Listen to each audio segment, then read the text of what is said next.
Hi, I'm Chris from BRESSER. We're here at Hook, Line, and Sinker with John Curtis. We're going to show you guys a new product that we just started releasing in the United States. This is the Ambition bow-mounted laser rangefinder. It also mounts to a crossbow. We're going to go over how to use it, how to set it up, and how it works.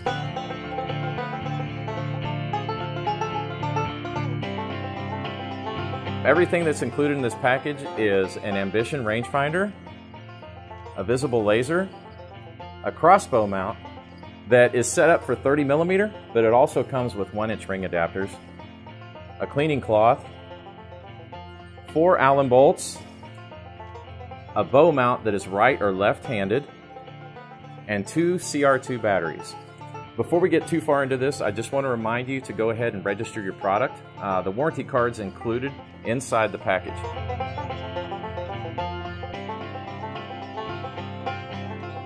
We're going to actually mount the Ambition rangefinder to the bow. We've tried this on many different bows and many different sites. Today we're mounting it onto a Bowtech and onto a Hogfather site. John and I are going to go ahead and put the batteries inside of the rangefinder and the laser, then we'll go into starting the mounting process. John's grabbed the bow mount. I've got the crossbow mount. One thing John's doing that you want to do before you start anything is you want to go and make sure to loosen up all the little bolts. That way everything freely moves. That way you could get it roughly where you need to be adjusted before we go to the zero process. This is a crossbow mount that is set up for a 30mm tube. It also comes with 1-inch ring adapters. That way, if you have a 30mm tube or a 1-inch tube, it doesn't matter. You can mount it right up. So we've got everything loosened up. Everything freely moves and turns. We're ready to go ahead and mount it on the bow.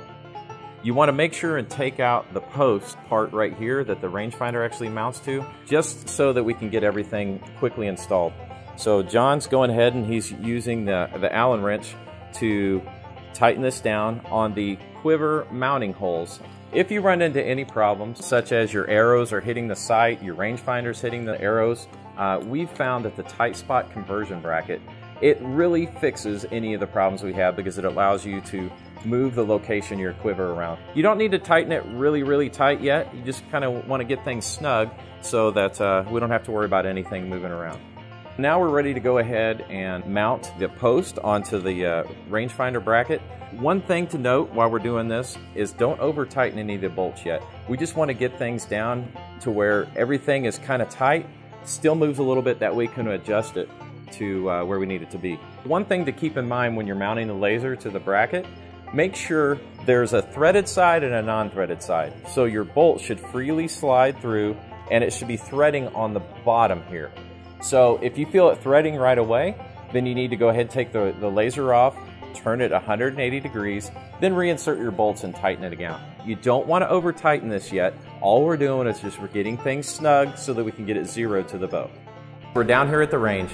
First, key thing, safety first. We're using a true ball safety release. We're not using an arrow. This can be set with one person. It's a lot easier with 2 people. So John and I are going to go ahead and finish the setup on this. We need to take our Allen wrenches that we used before. We need to tighten everything down enough to where it won't freely spin around, but it's tight enough that you can twist and turn and it'll stay in place. I'm going to have John pull the bow back and he's going to align the peep sight through the sight. And then we're going to take the laser and we're going to make them all merge at the same point. He's going to pick up a point on the target down the range, and that's going to be our reference point. So John, go ahead and pull the bow back.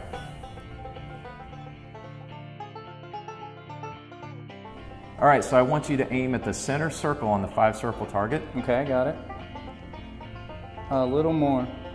Up. Okay, I got it. We've taken the time to zero everything in. You're comfortable where it's hitting. It's all where it needs to be. Make sure to go tighten all these down. You don't want to over tighten them to the point where you strip anything out or around any heads. So the last thing we're going to do, we're going to remove these 2 bolts, pull our visible laser off, remove the laser, and we're going to put the rangefinder on. If you'll notice, it's keyed. So push it down, make sure it's locked all the way, reinsert the bolts, tighten. So this is a real simple operation. We're going to turn it on by depressing the power button. You hold for a couple seconds, you're going to see some horizontal bars and a Y for yards. So that means the rangefinder is in a rest mode. If we want to start it to start the ranging process, we click the power button. You'll see a little arrow in the bottom right hand corner of the screen. That means that it's going to start ranging. So the unit's going to be on from 1 to 10 minutes, depending on how you have it set up. So to change that setup, all we do is to press the power button. So now it's in a static mode, it's not ranging. We push the mode button for a couple seconds. You're going to see some numbers start to flash on the screen. Well, one number actually. So this is set at 10 minutes right now. So say we want this to auto shut off at 1 minute.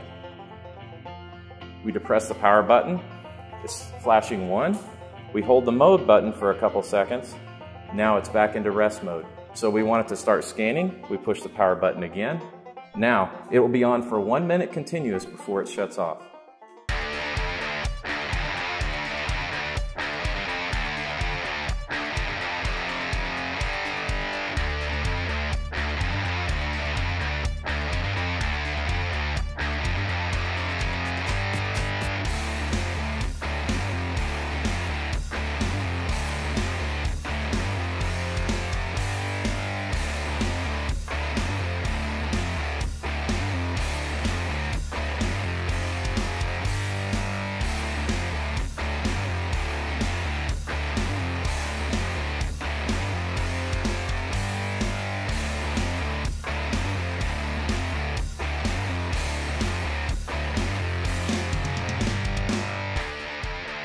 The Ambition Archery Laser Rangefinder, available now at BRESSERUSA.com.